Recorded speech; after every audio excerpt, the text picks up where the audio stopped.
Andy. Hello, hello DJ. Ayan, good evening sa iyo, love. Sige, kwentuhan mo na ako.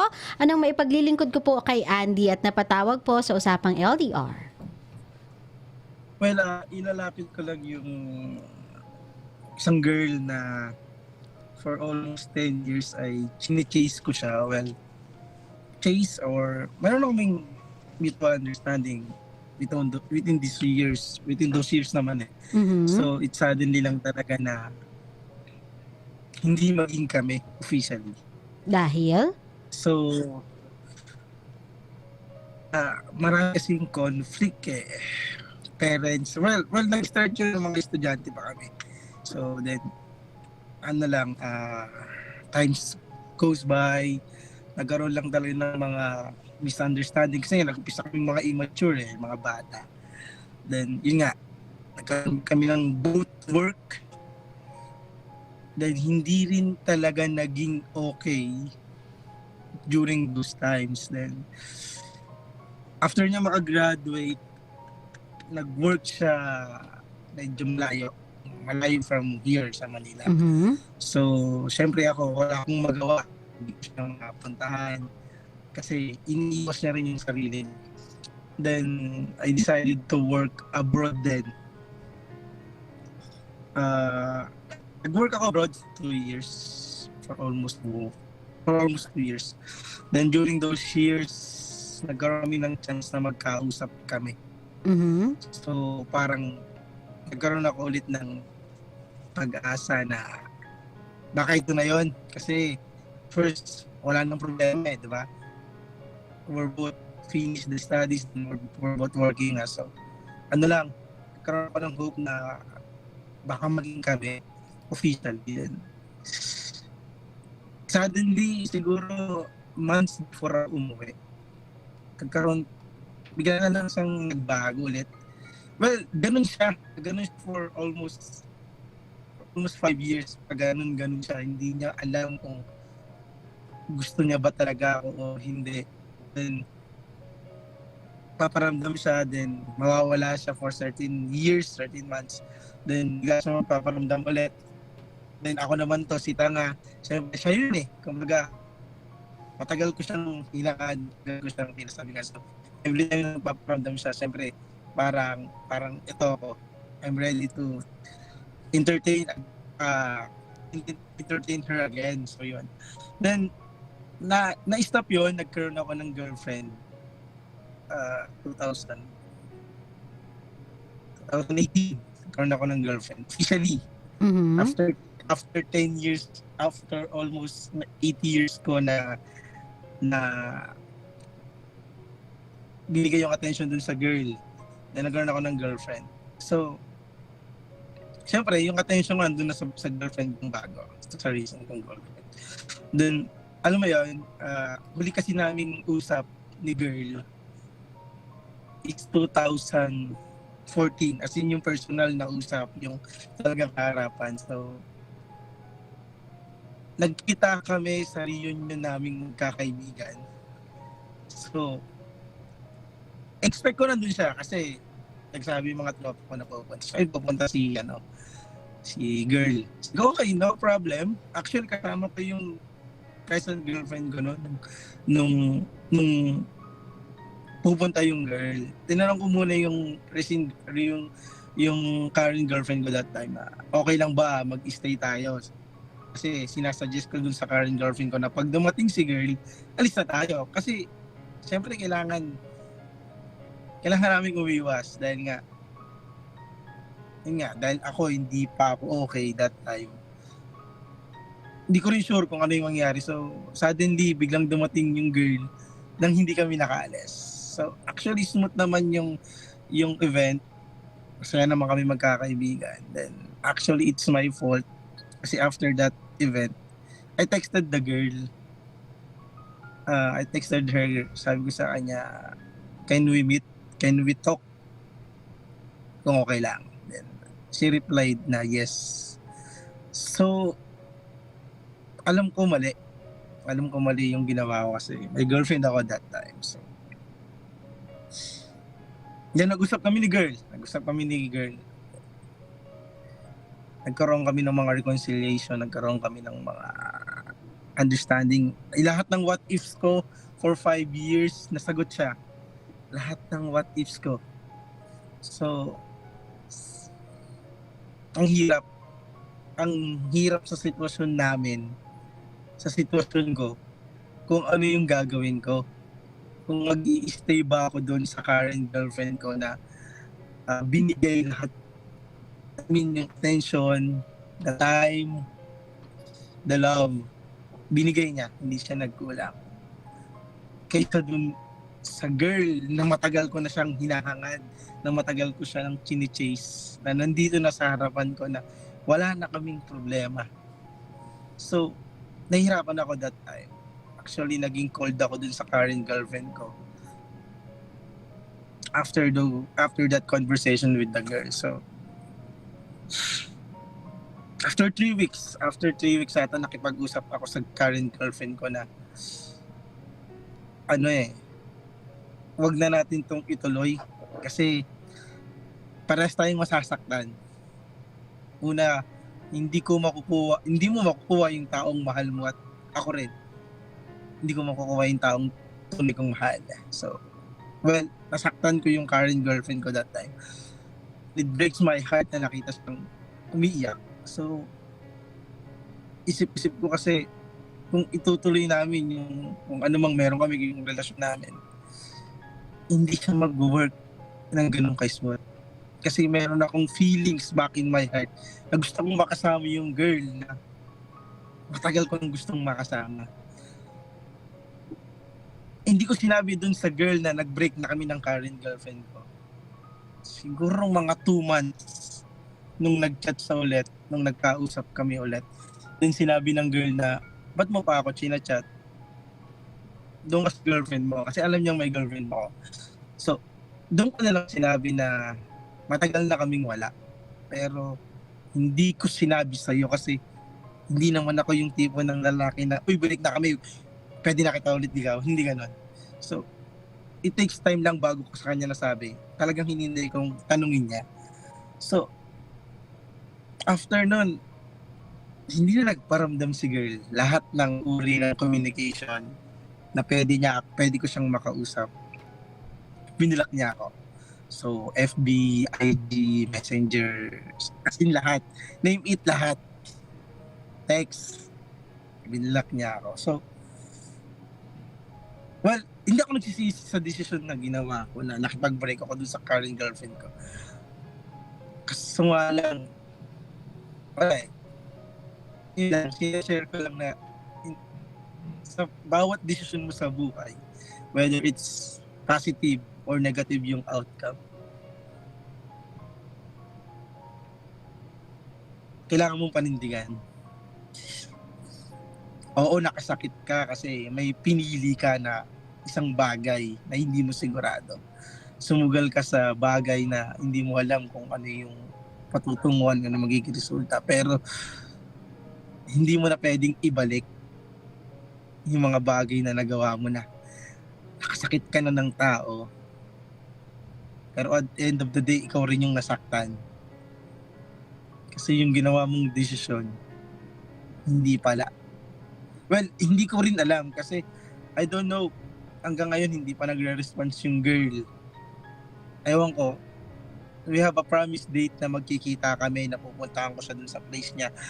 Hindi ko alam kung kailangan kong sundin yung date na yon or I will go there now or mas maaga sa date na pinag-usapan namin.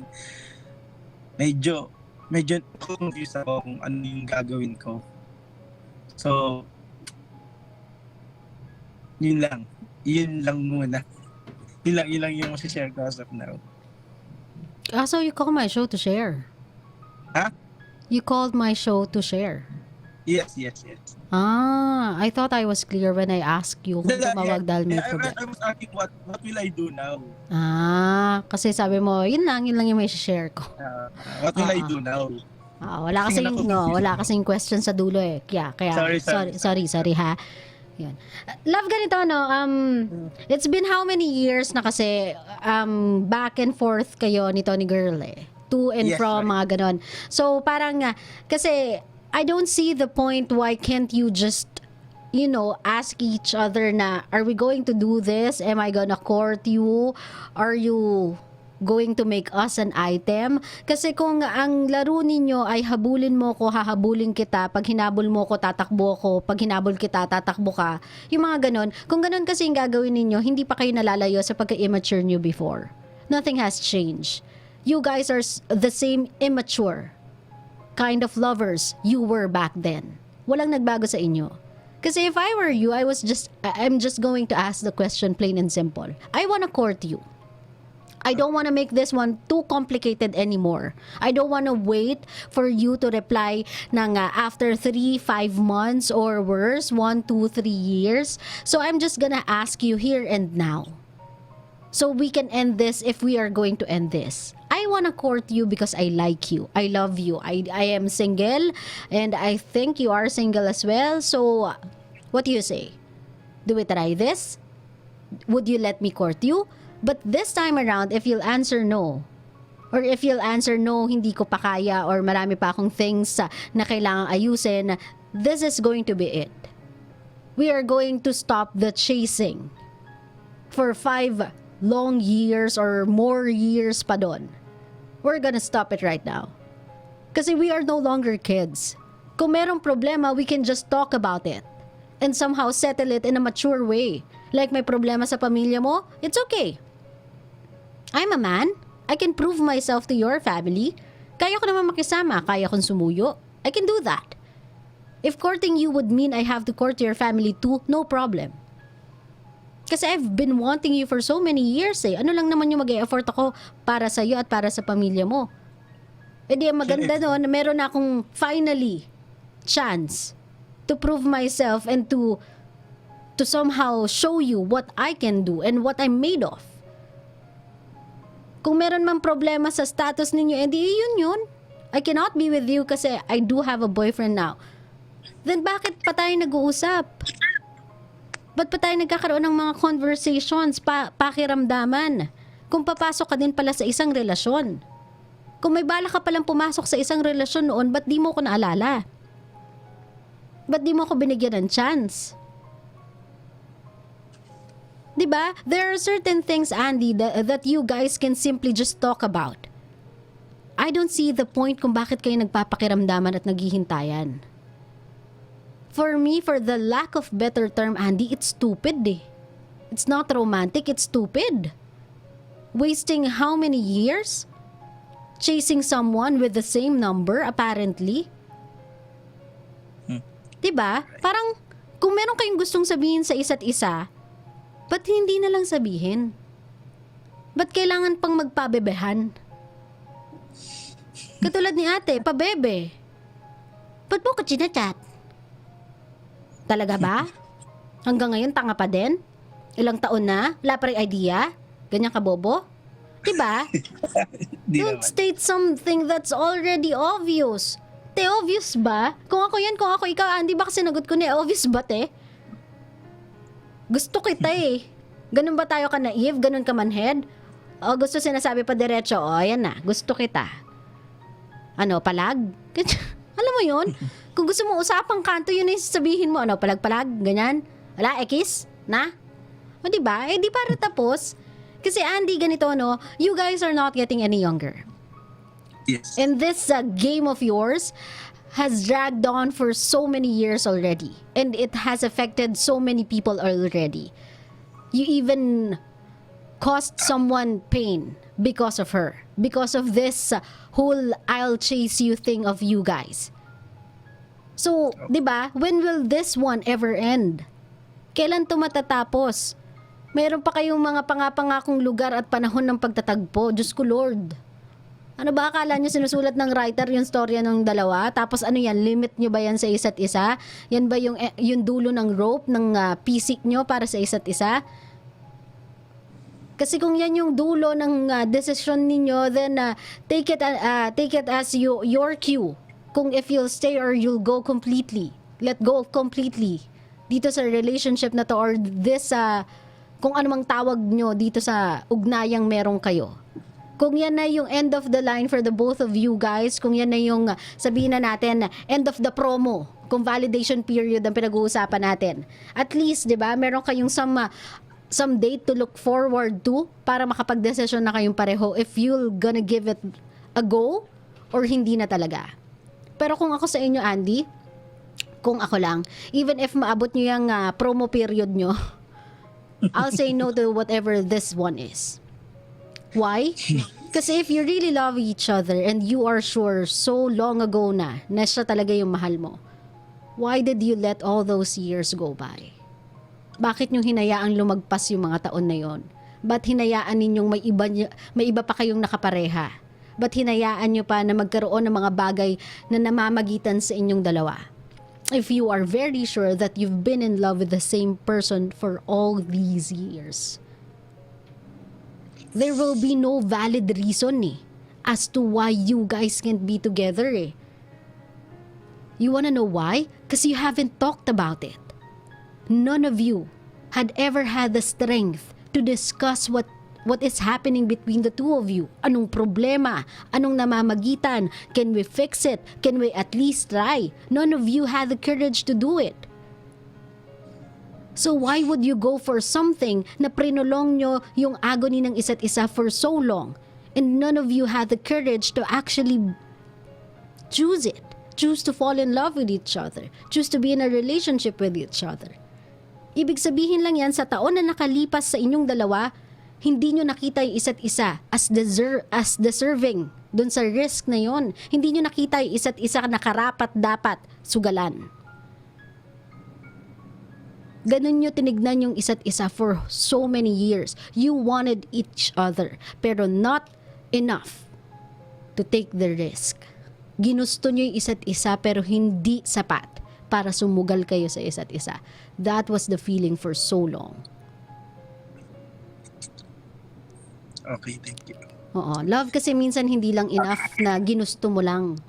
Kailangan pag ginusto mo, pinaninindigan mo. Parang yung sitwasyon, yung parang payo mo kanina. 'Di ba? Na kapag meron kang desisyon, ginusto mo yung desisyon na yon, panindigan mo. Ganon din to sa isang relasyon. Kapag may tao kang ginusto, panindigan mo. Sugalan mo. Paglaban mo. Pero none of you guys did that for so many years. So if ever si ate tinanong mo na ano na, kamusta na tayo dyan? Kasi matagal-tagal na tong nangyayari, chong. Alam mo yun? Kung gusto natin yung isa't isa, why not coconut? Diyos ko, puputi na yung buhok ko, magkakauban na ako't lahat, oh. Wala Actually, pa may din. uban na. Ha? Actually, may uban na. O, diba? Anong ganap? Luluwag na lang yung EDSA at lahat. Magkakaroon na lang ng bagong MRT line, wala pa din. Nga pa rin tayo. So, diba? Ang plano diba? So, yun na. Tanungin mo na siya ng diretso. Huwag nyo nang hintayin yung kung ano mo yung hinihintay nyong dalawa. Kasi nakakaputi ng buhok talaga yan, yung paghihintay. Kasi, time not spent wisely is time wasted. And that's exactly what you guys are doing. You are wasting time. Actually, love, I did all para kausapin siya. But ito nga, she kept on blocking me, she kept lahat para hindi ko Then i-block mo na din siya. Let's just stop this chasing part. I mean, although you wanted her for so long, hindi naman siya siguro ganun ka worth it para habulin pa ngayong siya na mismo ang lumalayo sa'yo. Alam mo Andy, kasi sa buhay natin, may rason kung bakit hindi natin mahanap yung taong hinahanap natin. Kasi ayaw nilang magpahanap. Ganon din sa hinahabol. May rason kung bakit hindi natin mahabol-habol yung taong gusto nating habulin. Kasi ayaw nilang huminto. So, ganun yan. She doesn't want to stop being chased. She doesn't want to stop running. So, stop chasing. Pero para saan pat umuo siya sa akin na we will meet on this specific time. Arte. Tawag dyan pa, bebe. Artehan natin ng onte. Habaan natin yung buhok natin. Kasi alam niyang merong lalaking mag-chase sa kanya despite yung ginagawa niya. Ganito na lang settle mo na lang yan sa tama at mali Kung mahal ka niya, tama ba na naghihintay ka pa? Hindi. Kung mahal ka niya, tama bang binablock ka niya? Hindi. Kung mahal ka niya, tama bang pinalipas niya yung sobrang daming taon bago makasama ka? Mali. Yun naman pala eh. So wag na, Andy, 'di ba? Wag na natin gawing tanga yung mga sarili natin. You've been like that for how many years already, chasing on a girl that loves the chase but not the person who is chasing her. Gusto niya lang yung drive na hinahabol siya, pero hindi yung taong humahabol sa kanya. So stop doing it. Stop satisfying her. Stop giving her the satisfaction of being chased without you. Without wanting you, without being with you. Gusto niya lang yung chase part. Yun lang yung trip niya. So, do not give her that satisfaction. And if one day, tumigil ka na ng kakahabol, siya na tong nag-open ng doors para magkausap kayong dalawa, tanungin mo na diretso. Wala nang pahabol-habol pa, wala nang paligoy-ligoy pa. Ano? Do you want me or hindi? It happens during those 10 years. Yung tipong masaya na ako, tapos bigla siya magpaparamdam ulit. I know. Pero yun nga, you are already in a relationship eh. You know what I mean. Let's not be dumb about this. When I say, tanungin mo siya kung ano ba, trip mo na ba? Tayo na ba? Hindi pa ba? Manligaw na ba ako? Hindi pa ba? Siyempre, yung sinasabi ko, yung available ka na. Yes. Oo. Pero when I tell you, you stop now. Whether or not she opens the door or not, she opens a window, she knocks on your door, turn it down. Sabihin mo, our time has passed. Kung ano mang chance yung binigay natin para sa isa't isa, lumipas na siya, maraming taon na. I've wasted so many years of my life chasing you. Without you giving me a valid reason as to why we cannot be together. Without you giving me an explanation kung bakit ka nalang nawawala every single time I am ready. So don't you think it's a bit cruel na hinahayaan mo lang habulin kita, hanapin kita ng sobrang daming taon? Tapos ikaw, kung ano man yung finifix mo, ikaw may direksyon yung buhay mo, yung akin wala. Kung mahal mo talaga ako, kung gusto mo ko, you wouldn't put me in that situation. Hindi mo ko ilalagay sa ganung kagulong sitwasyon. You were selfish. You were self-centered. That's what you are. You only wanted to feel that you are loved, pero you are not willing to love. Tanggap ka lang ng tanggap, pero hindi ka marunong magbigay. Ganun siya. Need I say more? What kind of a girl you want?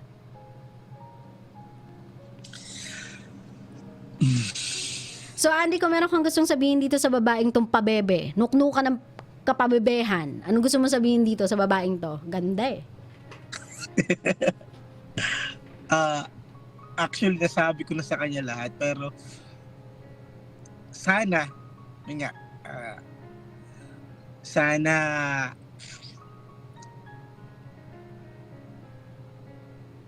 kahit pa paano,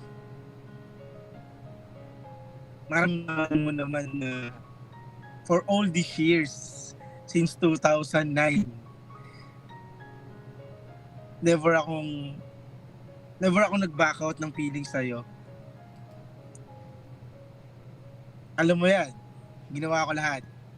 So, nag-aaral ka pa, inunawa kita kasi buo tayo nag-aaral, nagtatrabaho ka na,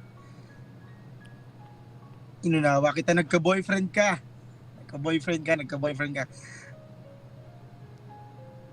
Inunawa kita pag nag-break kayo ng mga naging boyfriend mo. So, I'm always there for you. Tapos, yun lang. Ewan ko kung anong plano mo sa buhay mo. Kung ano pang kulang sa buhay mo. Kasi nakuha mo na yung pangarap mo eh. Nandiyan ka na eh. Simula college tayo. Nakita ko kung paano ka nag-struggle makuha. Yun, nandiyan ka na eh. Sinabi ko sa'yo, about 17, 18 years old pa tayo na gusto kong kunin yung mga pangarap natin ng sabay. Pero hindi mo ako pinayagan. Well, thank you kasi dahil doon, naging okay rin ako na tao. Pero sana, kung gagawin mo, kung babalik ka ulit sa akin, kung magpaparamdam ka sa akin this year, tama, hindi ko na alam. Kung itutuloy natin yung pinangako natin na tagpuan, na date, kung saan tayo magtatagpo, kung kailan tayo magtatagpo, hindi ko na alam. Masyado na akong na-toxic. Masyado na akong pagod na ako. Pagod na pagod. Yun lang, love. Ganito na, Andy, if I were you, I'll just drop it. I mean, you seem like a good guy. You seem like a great guy. Sana kapag dumating sa yung babae na katulad ng babaeng iniwan mo, na mahal ka and would do everything for you, would attend a reunion with you and would agree to be with you even though alam niya na meron kang iniiwasang tao and that is your some kind of ex. Kahit na siguro hindi naman siya dumb, hindi din siya manhead, alam niya na kapag ganun yung current partner mo, ibig sabihin meron pa siyang existing feeling sa taong Yes. yon na iniiwasan niya, even though with that idea she just went with you, she was with your side, by your side sa mga panahong gusto mong harapin yung ex mo. That's how amazing her love was for you. I just hope matagpuan mo ulit yung ganung pagmamahal, and this time around I hope you choose that kind of love.